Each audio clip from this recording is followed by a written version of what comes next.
Hello, everybody. I was asked to talk about something that is very familiar to all of us.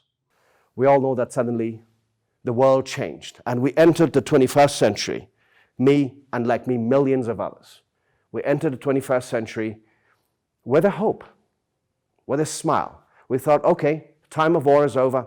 The time of devastation is over. The time of slashing and beating and cutting hands is over. And so we can actually think right now again within as a human being of what to do.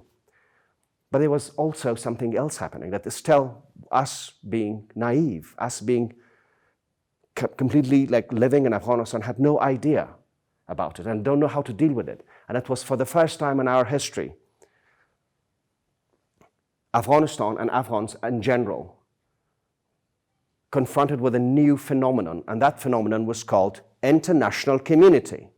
Suddenly, thousands and thousands of internationals from across the world, from Europe, America, Japan, Asia, everywhere, they poured into Afghanistan and they said, we want to help you. And we want to help you build a new country, build a more civilized society. And for us, yes, despite all devastations, I never thought that we are not civilized. But we were still happy when I said, all right, it's a message of hope, and we embraced it with our heart. The only problem was that none of us, my generation, in Kabul, in Koti Parwan where I grew up, or around in the larger kind of if you put it in the larger context of all Afghanistan, we did not know how to talk with international. We don't know how to even explain what we need or what we want. Yes, we were smiling, we were happy, we were like going around, there was no sense of fear anymore, but we didn't know how to communicate with them.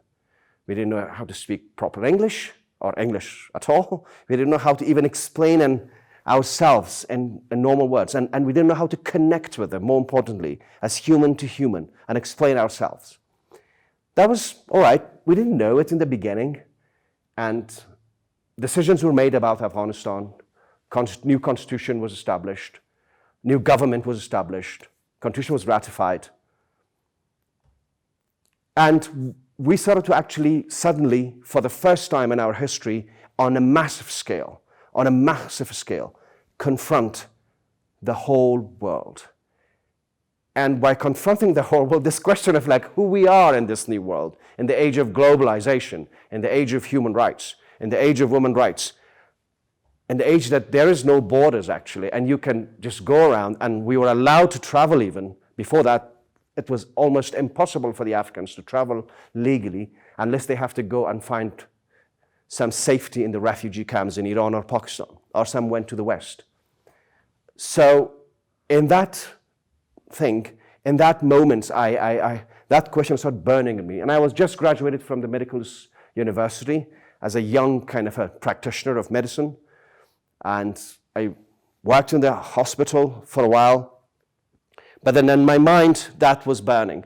We were introduced for the first time with a concept such as civil society or freedom of speech. You have the right to explain yourself without fear. And it was like, wow, that's wonderful. And, oh, these women have right to be. They are not property. They are human beings. They have the same right as you.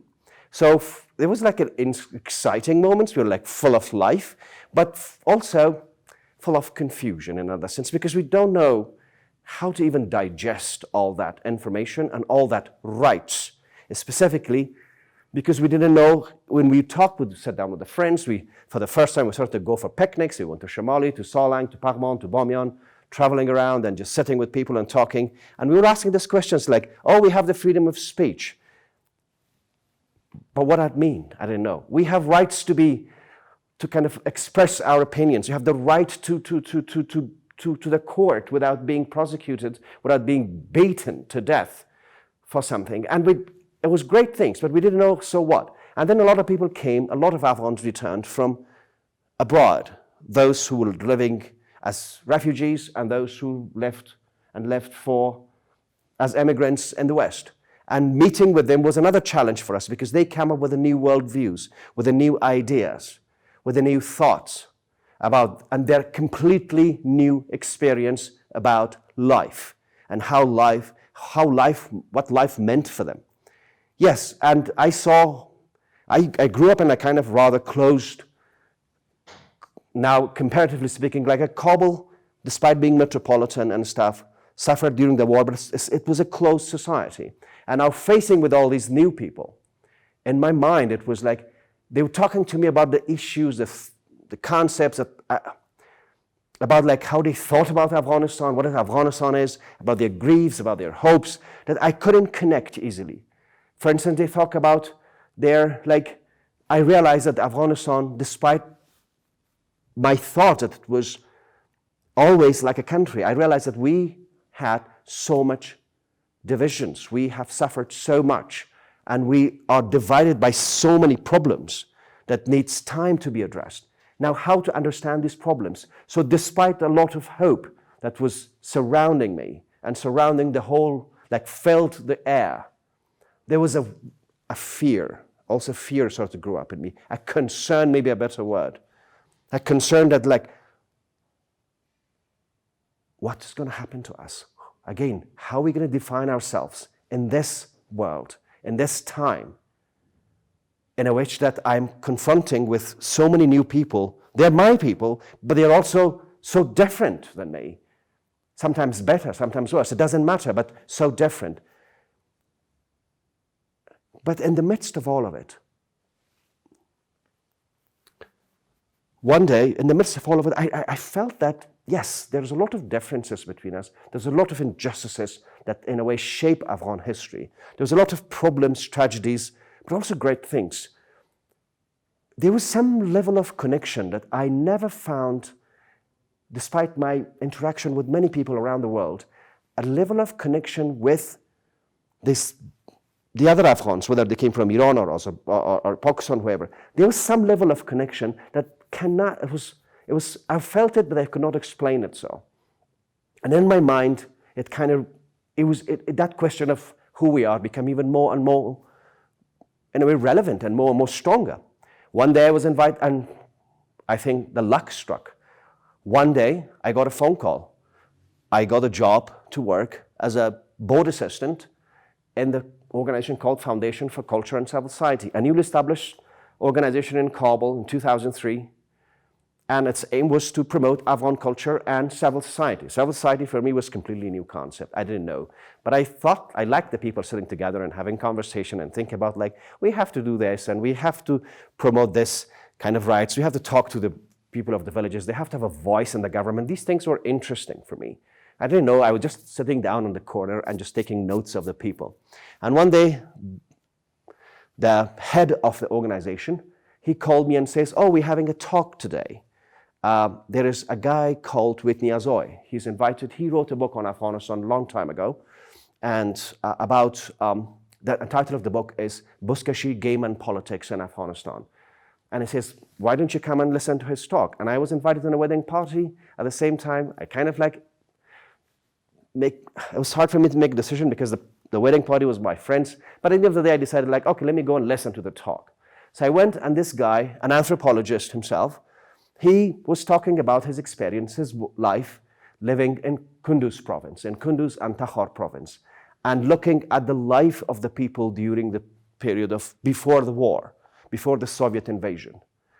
And kind of explained the social structure, the dynamics, the cultural traditions, the people-to-people contact, how authority was defined there, how Buzkashi, a common game in Afghanistan, in fact represents, in fact kind of is a mirror that explains how different societies, especially the communities in the northeast of Afghanistan, organize themselves. I was captivated by this talk. So after the talk, I went to this person and says, "How do you know about us that much? I grew up here, I don't know. You explained it in a way that I felt it all the time, but I was never even able to put my thoughts into words. So how you did that?" He looked at me and I just gave him my card and says, "Well, why don't you come back in a few days, we will have a conversation." So I went to his office a few days later, and he was sitting with his wife, and we had a conversation about Afghanistan. He told me the stories of his life in 1970s as an American diplomat first, and then an American scholar researcher in Afghanistan, travels in the north and the south, especially in the northeast areas. And he asked me, what do you want in life now? I was in a hospital, and I worked in the hospital and stuff. I working with the civil society, but then I thought, well, I want to study abroad. I want to know the way you know. I want to know how you think and have the ability to kind of translate my thoughts into words. With that, he gave me a paper and says, okay, I want, because his wife was a Spanish, he asked me if write every name of the city in Spain, the original name in Arabic, because Spain was controlled by the kind of, as we call it, Al-Andalus, part of like the Islamic world for a long time. So I sit down and just, those I remembered from the school period, I wrote it down. And then in a way, he encouraged me to apply and apply for a scholarship called Fulbright. I was graduate from medical school, so I went, applied to the Fulbright in that time.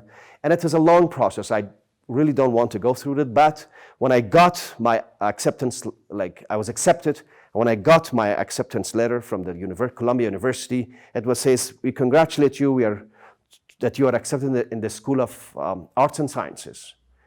And I thought, okay, now they're gonna put me in an Institut Honoraire Zeba. Because for me, arts and sciences means like I go and study like music, and I didn't want to study music, as with all the due respect for musicians and stuff. But then I came home, and I really didn't want to go to the States, and I thought, I don't want to be a musician. I'm not actually good. I don't even have a good voice. But then somebody told me that, no, don't worry about it. Just go. And nobody knew in my neighborhood what arts and sciences means. So when I went there, I realized that actually arts and sciences imply humanities too, social sciences too. It's just not about arts in a way that we define it in Afghanistan as Honorhai Zeba, which is a respectable subject to study. I went and I studied abroad. And after I finished, I came back and I started to work. And I wrote and I tried to tell, as a master's program, in a master's program,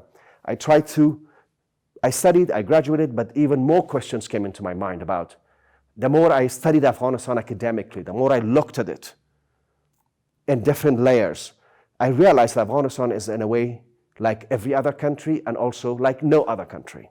It's the only country that's in the whole region that's never been directly colonized. And it's a multi-ethnic, multi-linguistic, multi-sectarian country. But unlike any other country in the region, it does not have a separatist movement. Nobody wants to separate from it. While every ethnic group in Afghanistan was to kind of have their co-ethnics across the borders of Afghanistan. So, and I just realized that, okay, there must be something different. It might sound, in a way, taken for granted. It might taken for granted for most of us. We just see it as what it is. But if you look at it from like a more theoretical perspective, if you compare it with all the theories of like political science, about ethnic politics, about governance, about state formation, this is an anomaly. It doesn't exist, especially in the Muslim world. And I thought I found a way to move on with my PhD. So this is like a golden question for me. If that is an anomaly that cannot be explained, despite all the explanations that people give, but cannot academically explained, it requires to go deeper into it. And that's why after a few years of working in Afghanistan, in a new Afghanistan, I went for the PhD. I graduated, I came back, and I studied anthropology. It took me 6 years. People think that it's easy, but actually it was a most difficult period of my life because I had to live with cans of bean, khutiyai lubia, as we call it, for weeks, because student life is a poor life, whether you want it or not, wherever you study it. And I came not from like a wealthy family, but from a middle-class, normal Afghan family. So now I'm back in Afghanistan. I'm just like equipped with some answers I found. I wrote my dissertations about these questions. And if I can say there is one answer for that, there is none. But I realized that there's something in Afghanistan, there's something that cannot be politically explained sometimes, cannot be mathematically defined. But if we look at the culture as the way we think as human beings, as individuals and also as societies, as communities, as youth or not, as men or women, there's something more, and I can call it culture. Something that in a way binds people, and that is based not on something artificial. It's not based on their state policies. It comes from a long history. It comes from a deep cultural traditions. It is based on something that exists in our minds and hearts. And there is no way to kind of put it into one word or one sentence. But all I can say that the shared experience of happiness and pain and misery and smile and pain and relief, and the fact that the Afghan societies itself hold each other together, the fact that no state ever put us together, but we came together based on certain understandings and thoughts and feelings. No matter the historical circumstances, especially in the modern history, especially in the 1990s, when the state collapsed in the country, when there was no police, there was no army, and yet communities managed to hold itself together, following nothing very fancy, their traditions, their heart, their faith, and their beliefs. And I think that, to me, excuse me, has been one of the main factors that kind of may be able to answer us, that who we are as Africans. Published my book.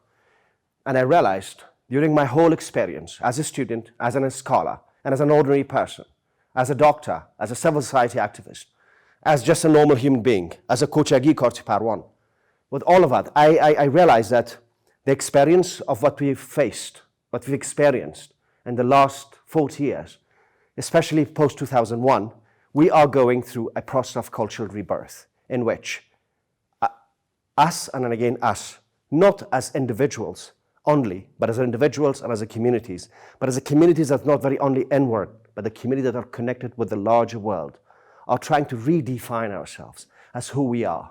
As much as traditions hold us together, helped us to kind of define ourselves in a certain period of time, that traditions are not something frozen in time. That traditions, that history, that understanding, that psychology that we have are helping us in this period to move ahead and redefine Afghanistan again, not on the realities of the past, but on the facts and hopes of the future, and the present and the future. I'm saying that because I know that today we are facing again with a very major challenge, a challenge that threatens some of the best achievements that we have, and achievements that's maybe not tangible because it doesn't bring money, but it brings hope and it brings meaning, like our rights as human beings, our rights as women and men of this country, our rights to have ability to explain ourselves, and as a right to live with dignity. These are the factors, these are the concepts, these are the elements that actually can define Afghanistan in the 21st century, and again, help us to move ahead despite all the problems. And if that are lost, then we're probably going to have to ask this question from us again, what we are doing and what we are and who we are. I'm personally very hopeful because I know that despite all the challenges, there is some vital force, there's an energy inside us, an energy that cannot be quantified by data, cannot be explained only by surveys, cannot be seen through just only academic or scientific or cultural or even religious eyes or views. It's something that's a combination of all of it, and something that's kind of a vital force that will keep us together and will help us to move beyond the challenge of today that threatens the very basic rights that defined us in the beginning of the 21st century, and hopefully continue to shape, mold, and structures us, our being, for the remaining of this century.